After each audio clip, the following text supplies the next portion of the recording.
नमस्कार बच्चों, मैं Raju Rana Saint Mary convent school के यूट्यूब चैनल पर आपका हार्दिक स्वागत करता हूं। बच्चों कैसे हो बच्चों?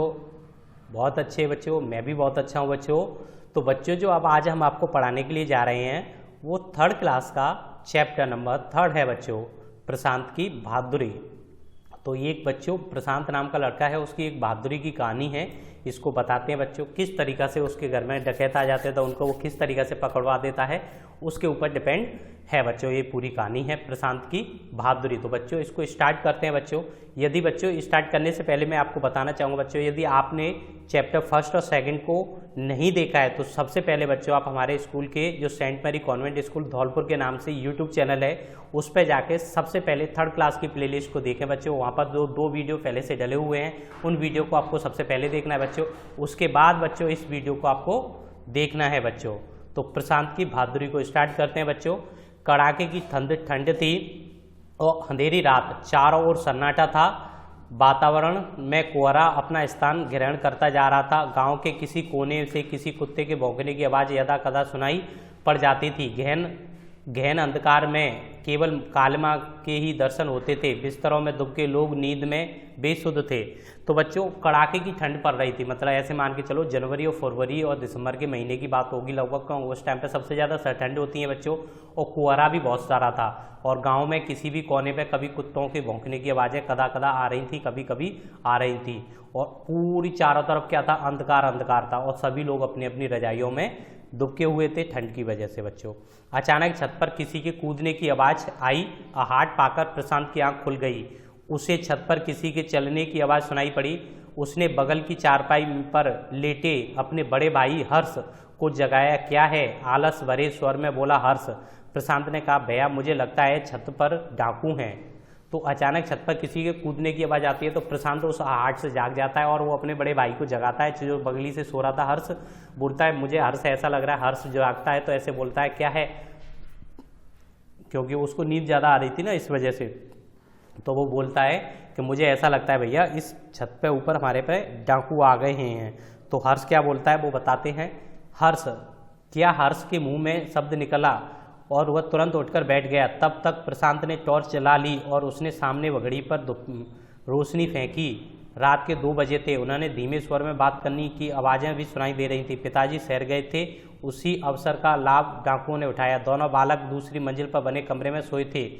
माँ व दादी नीचे कमरे में थीं। दोनों बालक सहमे हुए थे और जब उन्होंने धीमे से आवाज़ें सुननी चालू करी थी तो कुछ लोगों के मतलब धीरे धीरे आवाज़ करने की बातें आ रही थी। और उसके घर पे कोई नहीं था, पापा शहर गए हुए थे। तो उसी का उन्होंने फ़ायदा उठाया डाकुओं ने। और वो नीचे उनकी दादी और माँ सो रही थी, ऊपर दोनों बालक सो रहे थे। तो उनको डर लगता है। किस तरीक़े से उन्होंने विजय प्राप्त करी है बच्चों, उसको हम लोग नेक्स्ट पेज पर पढ़ते हैं बच्चों। तो चलो चलते हैं नेक्स्ट पेज पे,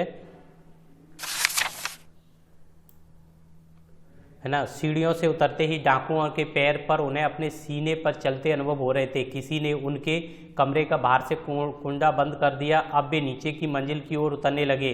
भैया तुम यहीं रुको, किसी तरह इन्हें संभालना, मैं थाने जाकर पुलिस को खबर करता हूँ, प्रशांत बोला।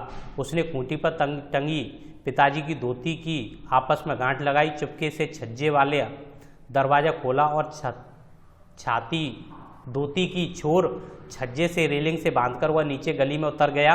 और नीचे के कमरे में डाकू दरवाज़ा तोड़ने में लगे थे। एक डाकू ऊपर छत पर टहला लगा रहा था। प्रशांत के निकले भागने का किसी को पता न चला।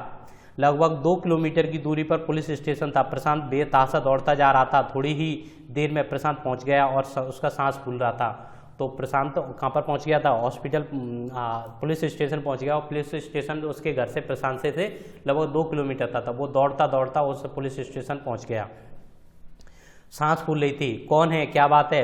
पहरे पर खड़े सिपाही ने पूछा। प्रशांत ने अपनी फूलती सांस पर काबू पाते हुए जल्दी जल्दी बातें सारी बता दी। सिपाही उसे भीतर दरोगा के पास ले गए। दरोगा ने उसे बहुत बात सुनते ही तुरंत जीप ले चलने को कहा। थोड़ी ही देर में प्रशांत घर पर पुलिस का द्वारा घेरा जा चुका था। अब गांव के लोग भी जाग चुके थे। उनकी लाठियों से हाथों में लाठियों वाले थे। पुलिस ने डाकुओं को ललकारा। छत पर डाकू ने अचानक फायर कर दी। गोली दीवार पर लगी।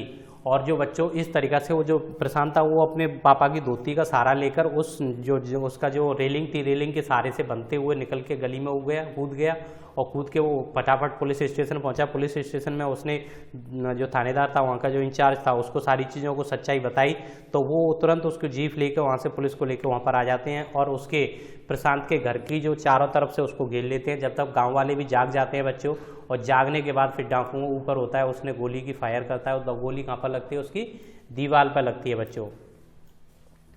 लगी तभी एक सिपाही की गोली डाकू की खोपड़ी में जा लगी। गोली लगते ही उसका शरीर छज्जे की रेलिंग पर झूल गया। अब तो पुलिस द्वार तोड़कर भीतर घुस गई। साथ में गांव वाले भी थे। डाकू ने अधिक प्रतिरोध नहीं किया और पकड़े गए। अभी उनसे किसी कमरे का दरवाजा टूटा न था। 4 डाकू जीवित पकड़े लिए गए। 5वां छत पर मरा मिल पड़ा था।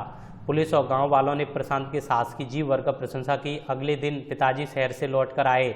उन्हें पता चला सबसे प्रशांत के विषय में साहस भरी बातें सुनकर उनका माथा गर्व से ऊंचा हो गया। तो इस तरीक़ा से बच्चों उसने किस तरीक़ा से उसको ऊपर वाला जो सिपाही वो था डाकू, उसने गोली चलाई, दीवार पर लगी, और दीवार पर लगने के बाद में सिपाही थे उनमें से किसी एक की गोली उसकी खोपड़ी में लगी और वो गिर गया, मर जाता है बच्चों। और इसी तरीके से पुलिस है वो गेट को तोड़कर अंदर घुस जाती है। घर में से उन 4 लोगों को, जो डाकू थे 4 और ये जो मारा गया था 5 टोटल थे, 4 लोगों को पकड़ लेती है। और डाकुओं ने भी इस सिचुएशन को देखते हुए उनका कोई विरोध नहीं किया, वो भी शांति से अपने आप को पकड़वा लेते हैं। और पुलिस की जो प्रशांत था उसकी बहादुरी की वजह से ही उनके घर पर लूट होने से बच जाती है। और उसके पापा जब लौट के सुबह आते हैं तो उनका गाँव वालों से सुनते हैं तो उनका गर्भ से सीना चौड़ा हो जाता है बच्चों।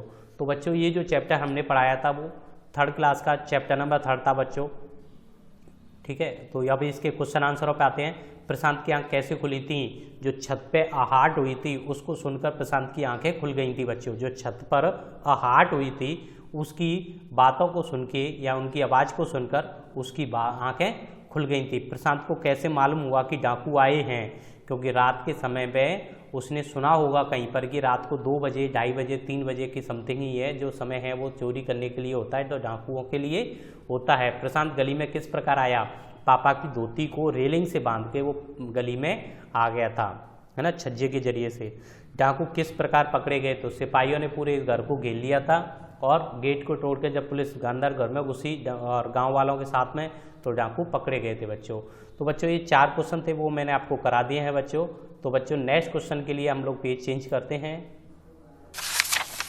वेरी गुड बच्चों, ये खाली जगह हैं और इन खाली जगहों में आपको बनना है। उन्हें स्वर में बातें करने की आवाज़ें सुनाई दे रही थीं। किसे? धीमे में और तेज में। उन्हें धीमे स्वर में बातें करने की आवाज़ सुनाई दे रही थी। प्रशांत था ना, उसको धीमी आवाज़ें सुनाई दे रही थी।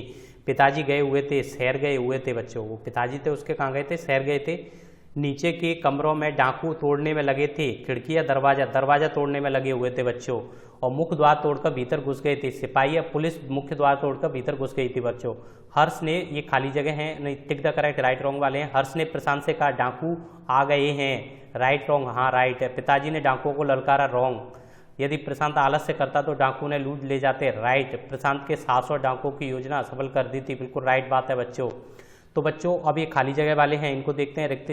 टिक द करेक्ट वाले। प्रशांत ने हर्ष से कहा कि डाकू आ गए हैं, डाकू आ गए हैं। किसी ने उनके कमरे का बाहर से कुंदा लगा दिया था, लटका दिया, बंद कर दिया था, यानी कुंदा बंद कर दिया था। पुलिस ने डाकुओं को ललकारा। पुलिस ने डाकुओं को क्या किया था? ललकारा, आवाज़ लगाई थी उन्होंने। कितने डाकू जीवित पकड़े गए थे? 4 डाकुओं को जीवित पकड़ लिया बच्चों।